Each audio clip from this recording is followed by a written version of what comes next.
Tzaneen what? Tzaneen Sand. Oh yeah.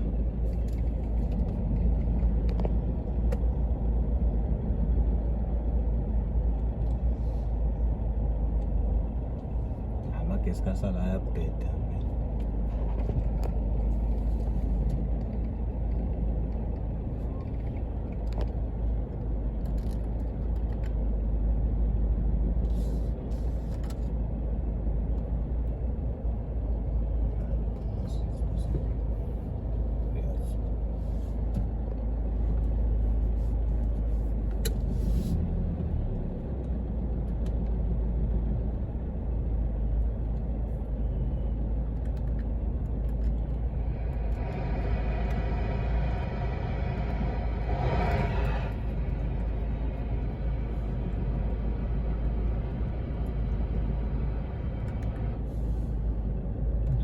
In terms of communication, because you're going to have a serious problem when the president of the ANC says national dialogue is very, very important.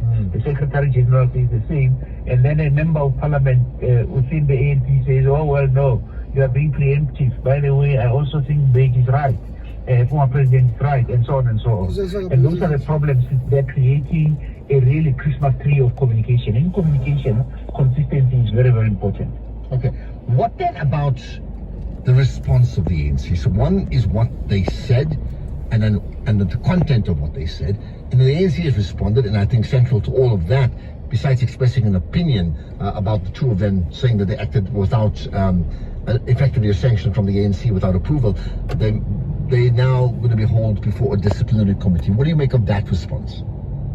Yeah, I mean, look, that response is warranted, but it also sounds like a bit of noise, and because one would have expected that the conversations happened, behind the scenes before, because it is about trust, and trying to address a complex matter like this only in public through a statement tells us that there are deep divisions within the ANC, and that they are not willing to talk to each other. So instead of dealing with issues directly and just picking up the phone and having a conversation to discuss discipline issues, says that the authority of the party is weakened, and therefore they are going to take each other on publicly, and it really dilutes the party's ability to present a clear and united vision to the public and to the voter population. It's a serious problem. Yeah. It's a crisis of communication failures and a pattern that happens consistently. All right, here's the last thing, and I'm reading from the ANC statement, right?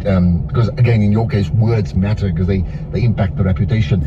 So this is, of course, issued by the ANC spokesperson, Mahlengwi Bengo, right? Saying, these comrades are casting aspersions on the character and unity of the ANC, portraying the organization as divided, incoherent, and collapsing. These actions serves only the strategic agenda of counter-revolution and weakens the people's confidence in the movement. No disciplined comrade would, out of their own volition, make statements that embolden forces that have long sought to reverse the gains of our revolution.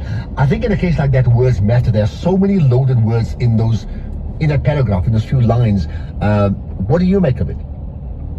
Yeah, I mean, it sounds for me like someone is trying to suggest that there are stronger factions, and that people are trying to capacitate themselves either for positions within the party or outside of the party, or to weaken the party so that they can actually defect to another party.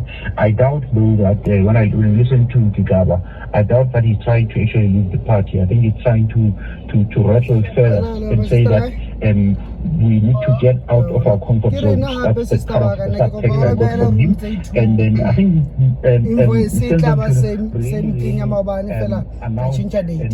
perhaps preemptively, but he actually support. And because most of our West number through communication backed by tangible improvement in quality of governance, instead of spin, and they'll always make this noise about counter-revolutionary and so on, without actually solving the core problem, which is the fact that the ANC has deep difficulties to attract voters and just lost trust. All right, and that's where we shall leave it. Appreciate your time, Tsepo Matseba, the MD of Reputation First, and all of this in the context of the question we've been asking, that who, if you look at the next, say, the 5 years, who would you see as the big five of the ANC that will lead the party, let's say in 4 or 5 years' time, beyond? Who would they be? So every one of them matters because there's a local election coming up soon, so maybe jockeying for position, aren't they? Well, let's talk about a fascinating Africa-Europe partnership for culture. It comes up next. This Women's Month, SAFM stands with the women shaping South Africa's future under the theme, Building Resilient Economies for All. We honor the pioneers, the problem solvers, and the everyday heroes driving change. Stay tuned as SFM brings you powerful stories and meaningful conversations that move us. SAFM, celebrating women, celebrating progress. SAFM, leading the conversations that move us.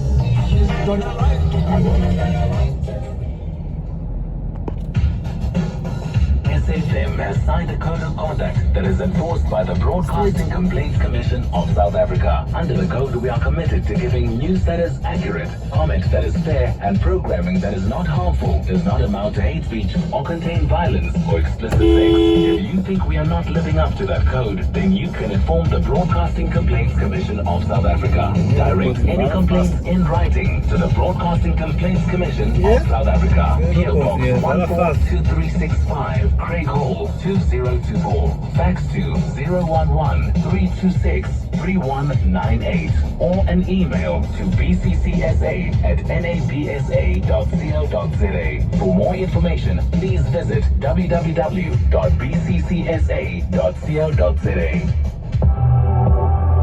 X at SFM Radio and at Ashraf Garda. Here's comments. The one good thing about Donald Trump is that he's got an easy to remember name. Interesting thought indeed. Right, let's talk about perhaps an easy to remember title here, the Africa-Europe Partnerships for Culture. There you are, Africa-Europe Partnerships for Culture. What exactly is that all about? And let's find out more about it from someone who ought to know, and that's Felina Witke, who's the project. I'd add on the word culture for that one. Felina, good to have you in studio, and thanks for connecting with us. Thank you very much for having us. Right, tell me about this collaboration for culture. Yes, the Africa-Europe Partnerships for Culture is a 30 million euro initiative that was thought of by the EU delegations in Sub-Saharan Africa, and according to our knowledge is the biggest cultural fund ever allocated to Africa-European cultural collaboration. So when you say a fund, so you sort of partly answered that part. So in fact, it's a collaboration where what? You provide funding for who on the continent? Yeah, absolutely. We have the Africa-Europe Partnerships for Culture consists of 3 connected but distinct components. One of them connects the cultural landscapes between Sub-Saharan Africa and Europe. One connects the cultural scenes in West Africa and Europe. And one, probably the most interesting today, connects the cultural landscapes in Southern Africa and Europe. And in these 3 components, we have different types of funding. That would be mobility grants, for example, for artists to go present their work at festivals all over the continent, co-creation grants for arts collectives to develop a product together, visual arts, performing arts, but also structural funds and research funds for spaces of arts and culture. Okay, so the part, I mean, that's an important part. It's arts and culture. So when we think about the Department of Sports, Arts and Culture in our country, we kick out the word sport. Yes. It's arts and culture. That's the type of people that you're targeting, right? This is the people, individuals, but also organizations. We currently have a call open for heritage organizations because we're looking to dissolve funds for heritage narratives in Southern Africa. For us, that's 6 Southern African countries: South Africa, Botswana, Zimbabwe. Zimbabwe, Lesotho, Eswatini. All the Southern African and Southern countries, exactly, anyway. Yeah. Interesting, I just had a chat with someone this morning who said, I need to get in some heritage project and I don't know which way to go because obviously funding is an issue. So when we say funding, what type of funding? I mean, give us an idea of what the value. The value, like Yeah. how much, that really depends on the call itself. Mobility grants are up to 4,000 euros. That means one artist one artist from South Africa gets to present their piece of music at a festival in West Africa. If we're speaking about the heritage narrative clusters, that's a funding of up to 55,000 euros for up to 12 months. Where they are supposed to lead heritage narrative clusters, where they develop a narrative and then have it interpreted by artists in different media, in film, in documentary, in music, and performing arts, to show and share and disseminate the narrative beyond the locality that it is developed in Southern Africa, but also in Africa and Europe. Why is all this important? I think that's a very good question. Obviously, why is this important? Because we believe, I strongly believe, and I hope my team believes it as well, that arts and culture play a role in identity building, in community building, but also in connection. I believe that arts and culture creates a safe space of interaction, of exchange, and I believe that that is particularly relevant and necessary in Africa-Europe collaborations, where we must go beyond assumptions, beyond words, but find other ways of communicating through dance, through music, through visual arts, to find connections rather than separations. And from a European perspective, to what extent is this collaboration beyond funding? Is it funding, but also let's call it scripting the narrative too?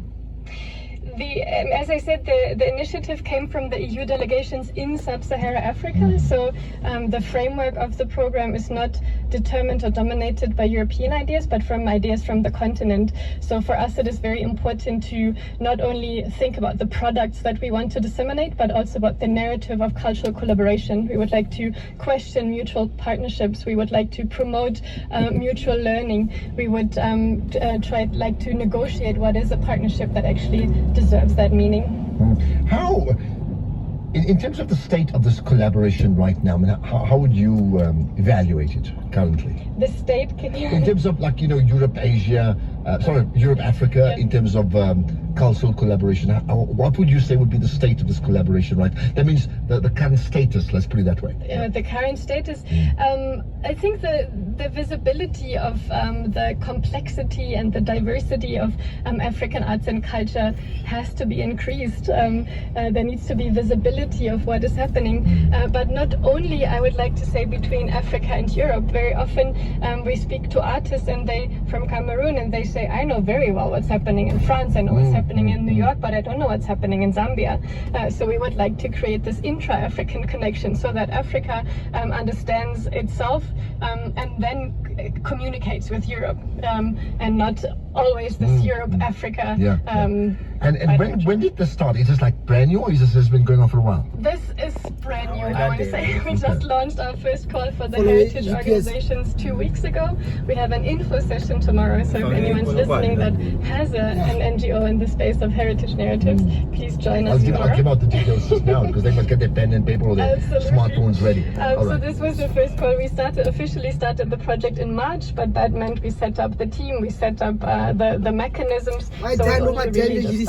So just give us an example. I mean, so since it's only starting, it may be difficult to evaluate, but let's say whether it's at community level or national level, how do you see this playing out? How will it change the landscape? Whether it's an individual artist or an institution within a community? We try to facilitate transformation on, I want to say, 3 levels. The individual one, where artists get supported in developing their idea, from the idea to developing an audience. We would like to contribute to changing the sub-regional connection, where we create networks within Southern Africa, but also within Africa. And lastly, on the continental or intercontinental level, where we facilitate exchange between Africa and Europe. So we see that So practically, you've just started. Maybe first, let's start with this. Give me contact number, website. What do you think they need? We are running the program in the name of the Goethe Institute Johannesburg. So I think the easiest would be to Google Goethe Institute Johannesburg. And everybody knows it. THE, yeah? Yes, very famous German writer. And you'll find, if you look for Africa Europe Partnerships for Culture on the website, you'll find all the information there. You'll also find the information on the info session that we're hosting tomorrow at 2 o'clock on the Heritage Narrative Cluster. So let's confirm. So, and when is the deadline for this? 10 September. So we've got just about 2 weeks, just over 2 weeks, right? Yeah. So who's eligible and who's not eligible? NGOs, non-governmental and non-profit organizations are eligible from the 6 countries in Southern Africa. What they must bring is a narrative they want to explore, and they must share with us the relevance of that narrative for the community and why more people need to connect to it. Okay. And you mentioned individuals too. But do they have to go through an NGO or on their own? In this call that is open now is for NGOs, and the NGOs will be the hosts of the Heritage Narrative Clusters. In the second round, each of the clusters gets to work with 9 to 10 artists that are then to interpret their stories in different media. So that is the individual call that is coming out in a couple of weeks. Well, I'm thinking about many people making notes now, and they want to say, I need to actually connect. Well, I think they absolutely need to, right? Just as we wrap up now, is there anything else that you'd like to, that you feel you need to get off your chest on this issue? Tell us why it's that important. I think it is very important because it facilitates change on many levels. And it is important because we are not trying to run the narrative, but hand over this space for individuals and organizations to create the narratives they want to make visible. And with that, we obviously trying to contribute to an improved Africa-Europe partnership overall. I think many people listening will say yes to that, absolutely. Well, look, your time is up. But not the type of the time for the project is not up. It's only just started, right? Yes. So you better get working. Thank you for your time. Much appreciate you connecting with us on the National Pulse. Thank you so much. It's been an honor. Right, there we are. So you got that. It's the Africa-Europe Partnerships for Culture. And it's really been funded for SADC countries, in this case here specifically. And you can connect to the Goethe Institute. So if you just Google them, you'll get all the details as well. And really, at this point in time now, it's for NGOs. So the big question is,